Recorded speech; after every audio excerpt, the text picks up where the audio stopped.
you gave a few ideas. Maybe we can be more theoretical about what is a good constraint. Maybe you have a few like criteria. You say, for me as a coach, if I want to try this, what would be criteria to look for that a constraint potentially works, or contrary to a constraint which probably does not work?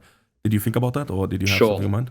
Yeah, so absolutely. So I think the overriding thing is it's got to be representative and not forcing them into a behavior or a movement that is unrealistic. Because, so I'll give you an example. A lot of coaches might do, like, when coaches sometimes speak to me, they're like, they think that the CLA would be something like maybe playing 3-on-3 without dribbling, right? So you can just pass and cart or whatever. That to me would not really be the CLA, because it's not representative. We wouldn't ever see that in basketball. So there are some things I'm doing when, like a tag game, right, where that's probably lower down on the representative scale from 1 to 10, 10 being 5-on-5. But the thing is, it's still, the players are still moving in a way that is a little bit similar to what we might see sometimes when they're dribbling. But still, a tag game would be very low on the scale compared to something like a 3-on-3, which would be maybe a 5 or a 6, and a 5-on-5 at the 10. So when we are using constraints, we've got to make sure that we're not making sure an unrealistic behavior emerges, as well as we're not limiting them too specifically. So, for instance, the most I might sometimes really heavily constrain. So, for instance, we might be working on a 2-person action, a trigger, which is a get. So all that is you throw the ball to a teammate, you sprint, you get it back. So similar to a dribble handoff, but without the dribble.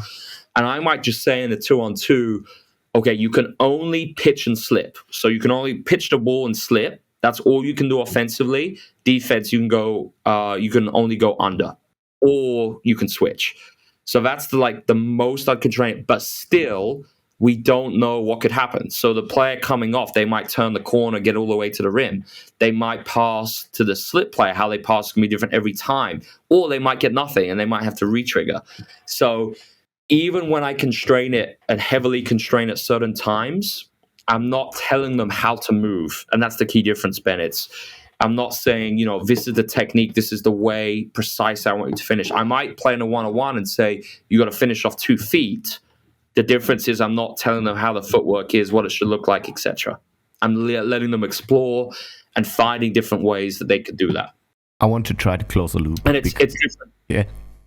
Go for it. Go for it. And there's no one, this is the thing, this is the complexity to it, guys. There's no one answer, because every team is different. So every age group's different. So what I say to coaches is, it all starts, if you want to use the CLA, the practical takeaway from listening to this podcast is identify with your team the biggest rate limiters, the weaknesses, whether it's offensively, defensively.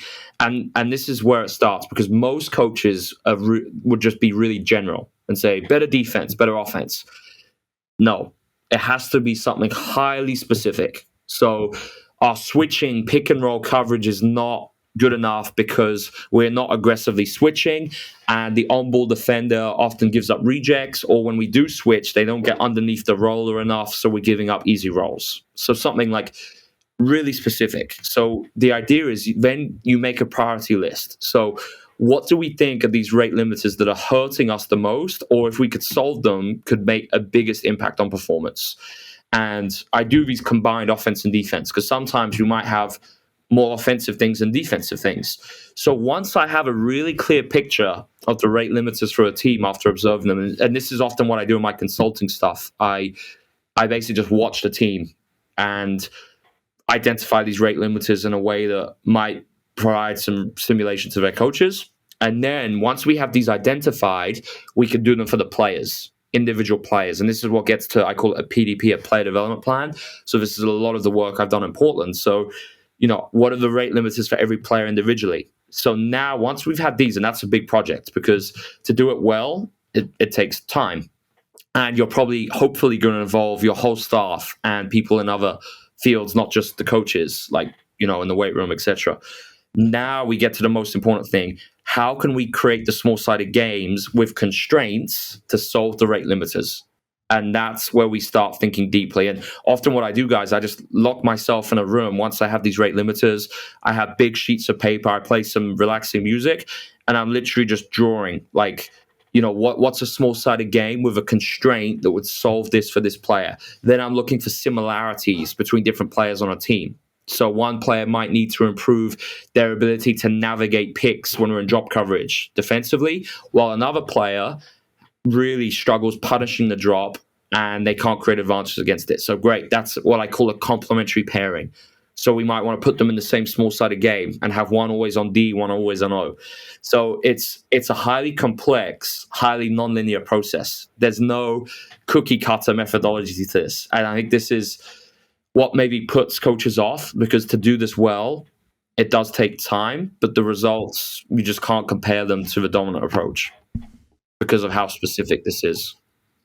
I want to close the loop for a lot of coaches, because we threw around a lot of words and it might be a little complex. But at first we had like perception action as like the basic of everything, like Yes. you see something and act on it. And then we had the different constraints and the constraint lead approach. So different tasks, different rules shape how you acquire a skill, basically. Yep. I think the big question which is in the mind of a lot of coaches is like, I know Rob Gray, he talks it in affordances, right? You get the affordance to do skill X through rules.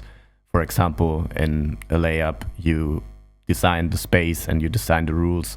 So people have to do like a double act finish. I don't know. I'm not too into basketball to describe it now. But basically then you get creative finishing solutions. Maybe you can close the loop there for everybody.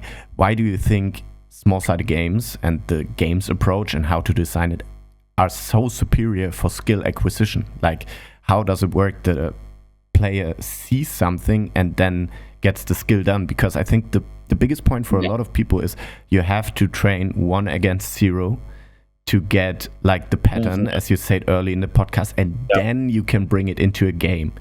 Why does the small-sided games work in another way, so they find the solution for that?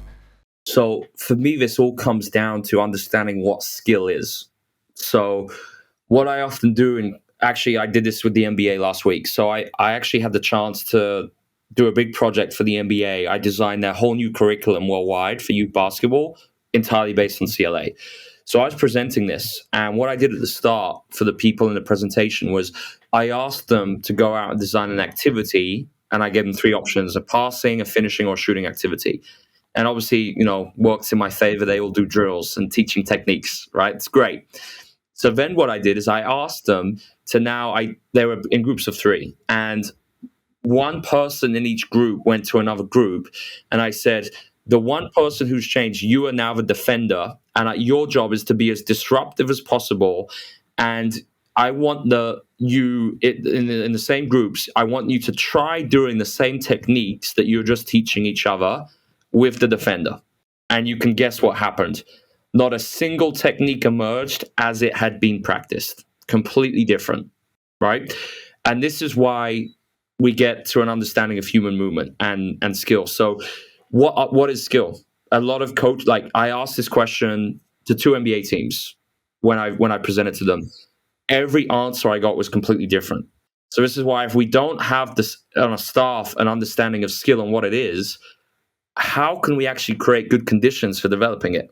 It's impossible. So for me, skill starts with understanding human movement. And skill, do players own skills? Do they even acquire it? What happens to skill? Do they keep it? Do they lose them? Right? So an ecological approach navigates all of that. And all it is skill is the relationship between the player and the environment. That's what it is. So it's better for me, even skill acquisition, it's a misleading term, because the problem is this field started 60 years ago, when the dominant approach at the time was called information processing. And it was all based on the idea that the human brain was a computer and could store motor patterns. This is why we have sport like it is now. But we know that doesn't work. It's impossible to store a motor pattern in the brain. Perception action coupling shows us that doesn't exist. So if we can't store techniques, in the brain and bring it out. Why are we practicing like this? That's it. So skills are constantly changing. It's better to think of it as skill adaptation. That's what it is, because players constantly have to adapt to the situation they see. So this is why it makes no sense to me to do 1-on-0, because what you're actually doing is you're decreasing the ability to adapt. Because how frustrated would you be as a coach if your player was going for a layup and there's a defender coming back from transition, and your offensive player does a pre-rehearsed move that you've spent the last 2 months working on, versus reading the defense and maybe doing something creative to solve the problem with where that defender is placed and come up with a good solution. So this is the whole thing with when we're rehearsing these motor patterns, you're fighting a losing battle, because you can never prepare the players for every situation you're going to see in the game. It's impossible. So instead, it's actually way more logical to give them the ability to adapt in a better way, to move their body in different ways, and to be attuned to what the defense is doing, because then they can actually better respond to what they're seeing in the game. So I hope that answers your question, Ferdi. I can close that loop better if you'd like me to build on any parts of that.